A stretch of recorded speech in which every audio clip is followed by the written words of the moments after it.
Hello, my name is Megatron Bison and welcome to episode 6 of Let's Play Kickmaster on the NES. This time Thonolan will be trekking across the swamps and almost immediately Castlevania players may be shocked at how much the music is ripping off Bloody Tears. And the tune isn't quite as good either. Our first enemies are these irritating teleporting mages similar to the recurring mini-bosses. These green ones seem to fire bullets directly at you.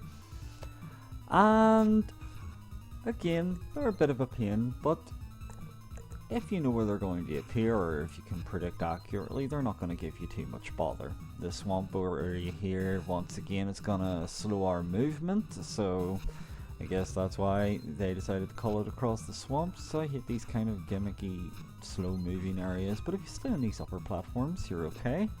And you see that we're being assaulted by what seems to be cockatrice enemies, although they don't turn you to stone.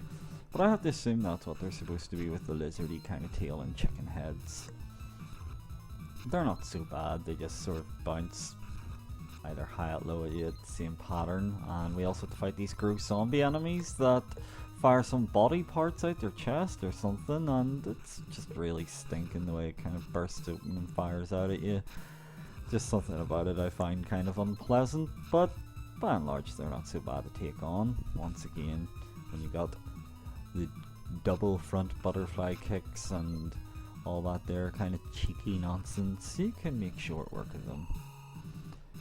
And I'd just like to point out that I really like the background on this here stage. The setting sun on the water looks really nice, and as pointed out on Hardcore Gaming 101 rather, the article over there by Satanga, the developers seem to really have a fondness for the colour purple, but I don't know, I think it works in this game anyway. These blue mage enemies or wizards, they're a real pain in the butt. They've got this habit of dropping these orbs from the sky to the last location you were at, and they seem to teleport out of your range a little more. They're annoying. But again, you keep your wits about you and you should manage okay.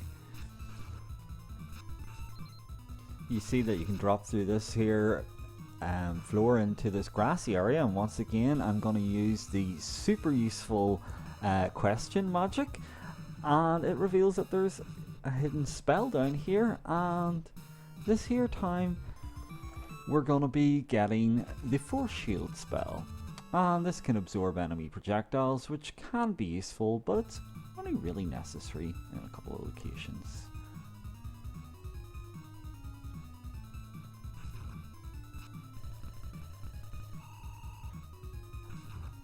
Again, carrying on here, you'll probably notice that I seem to mainly be focusing on experience, but once I reach the next level, all I should really be looking for is magic restoring items, because although you can collect up to 9999 experience, it doesn't do anything, so you're best just going for health items, if any, and magic items so that you can use your spells to heal yourself or whatever else. These red mages are a real pain in the butt sometimes, but not quite as that threatening, because a lot of the time they can miss the ground that their little fireball travels across.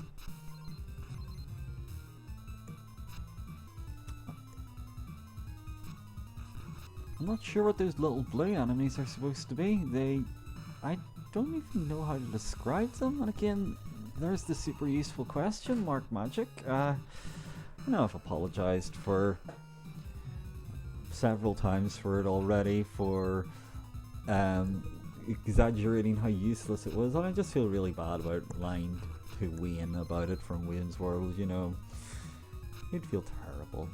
But we've got the amazing blazing kick now, the blazing flip kick, although I seem to be completely forgetting about it currently, and it replaces our double kick as well as the double front kick this time, so you might think that's a bad thing to lose moves and only gain the one, but it's really quite useful.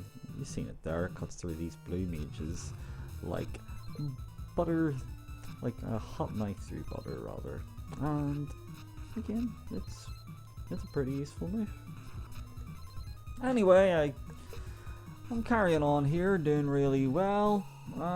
Nothing's giving me trouble, so I should beat this level relatively soon. Just gonna go over here and oh fuck. I don't give a fuck, you fucking fuck!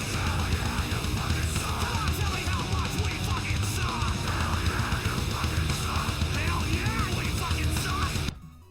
Yeah, apparently I suck enough to have died there, so cut a bit out just tracking back to where I was, and it wasn't even a really tough section. Oh well, on the plus it is a short level anyway, and I may as well admit that I'm not as good at this game as maybe the footage makes me out to be. Those blue wizards I really hate in particular, just because those lightning bolts again. Even more so than dropping an orb out of the sky, it's the fact that it's just a straight chain line of lightning. It can just be kind of tricky. You just have to hope you can paint them out into a good area. Nearly died again there, thanks to that there damaging skull item right beside a pit. Again, you gotta love the enemy placement there. The pulse wave magic's something that I finally go, oh yeah, I can use this. This would be really handy here.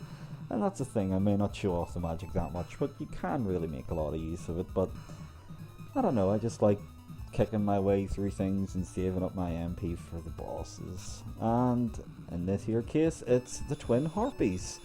And they're really not so bad to fight at all. I've just shown off the lightning whip, which, while it does attack the full screen, I think the cheaper lightning spell gets more damage done due to its longer casting animation. And as you've seen, the blazing flip kick can be easily used to destroy the harpies without any trouble whatsoever. That last one got killed virtually in one hit, and let's see this one. Yep, nice and cheap, but it does the job. And hey, I guess that is for being the ultimate Kickmaster in experience, and the reward for beating this level is the harpy magic, which allows us to fly. So thank you again for watching this Let's Play, and hopefully I'll see you again next time, hopefully for a more focused commentary.